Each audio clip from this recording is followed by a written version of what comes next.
Genesis 49:13-28. Zebulun shall dwell by the seashore. He shall be a haven for ships, and his flank shall rest on Sidon. Issachar is a strong-boned ass, crouching among the sheepfolds. When he saw how good was security and how pleasant was the country, he bent his shoulder to the burden and became a toiling serf. Dan shall govern his people as one of the tribes of Israel. Let Dan be a serpent by the road, a viper by the path, that bites the horse's heels, so that his rider is thrown backward. For your deliverance I long, O Lord. Gad shall be raided by raiders, but he shall raid at their heels. Asher's bread shall be rich, and he shall yield royal dainties. Naphtali is a hind let loose, who yields lovely fawns.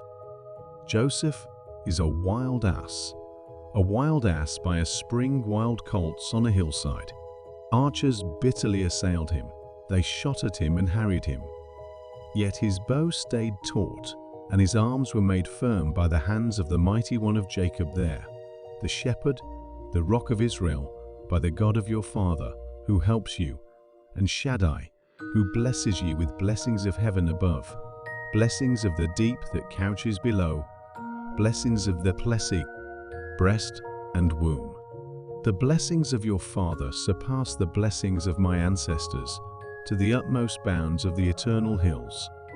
May they rest on the head of Joseph, on the brow of the elect of his brothers. Benjamin is a ravenous wolf. In the morning he consumes the foe, and in the evening he divides the spoil. Psalm 55:20-23.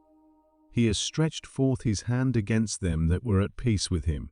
He has violated his covenant. Smoother than cream were the speeches of his mouth, but his mind was war. His words were softer than oil, yet they were naked swords. Cast your burden upon the Lord, and he will sustain you. He will never let the righteous be moved.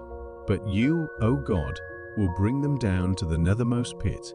Men of blood and treachery shall not live out half their days, but I will trust in you. Proverbs 19:10. Delicate living is not appropriate for a fool, much less for a servant to have rule over princes. John 12:12-36. On the next day, a great multitude had come to the feast. When they heard that Jesus was coming to Jerusalem, they took the branches of the palm trees and went out to meet him and cried out, Hosanna! Blessed is he who comes in the name of the Lord, the King of Israel. Jesus, having found a young donkey, sat on it. As it is written, Don't be afraid, daughter of Zion. Behold, your king comes, sitting on a donkey's colt.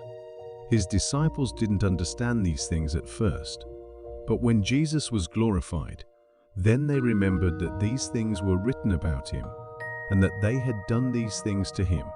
The multitude therefore that was with him when he called Lazarus out of the tomb and raised him from the dead was testifying about it. For this cause also the multitude went and met him, because they heard that he had done this sign. The Pharisees therefore said among themselves, See how you accomplish nothing. Behold, the world has gone after him. Now there were certain Greeks among those that went up to worship at the feast. These therefore came to Philip, who was from Bethsaida of Galilee, and asked him, saying, Sir, we want to see Jesus. Philip came and told Andrew, and in turn, Andrew came with Philip, and they told Jesus. Jesus answered them, The time has come for the Son of Man to be glorified. Most certainly I tell you, unless a grain of wheat falls into the earth and dies, it remains by itself alone. But if it dies, it bears much fruit.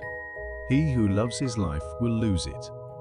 He who hates his life in this world will keep it to eternal life. If anyone serves me, let him follow me. Where I am, there will my servant also be. If anyone serves me, the Father will honor him. Now my soul is troubled. What shall I say? Father, save me from this time. But for this cause I came to this time. "Father, glorify your name."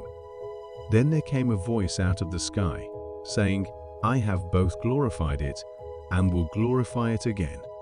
The multitude, therefore, who stood by and heard it, said that it had thundered. Others said, "An angel has spoken to him." Jesus answered, "This voice hasn't come for my sake, but for your sakes. Now is the judgment of this world. Now the prince of this world will be cast out. And I, if I am lifted up from the earth, will draw all people to myself." But he said this, signifying by what kind of death he should die. The multitude answered him, "We have heard out of the law that the Christ remains forever. How do you say, 'The Son of Man must be lifted up'? Who is this Son of Man?" Jesus therefore said to them, "Yet a little while the light is with you. Walk while you have the light, that darkness doesn't overtake you. He who walks in the darkness doesn't know where he is going. While you have the light, believe in the light, that you may become children of light." Jesus said these things, and he departed and hid himself from them.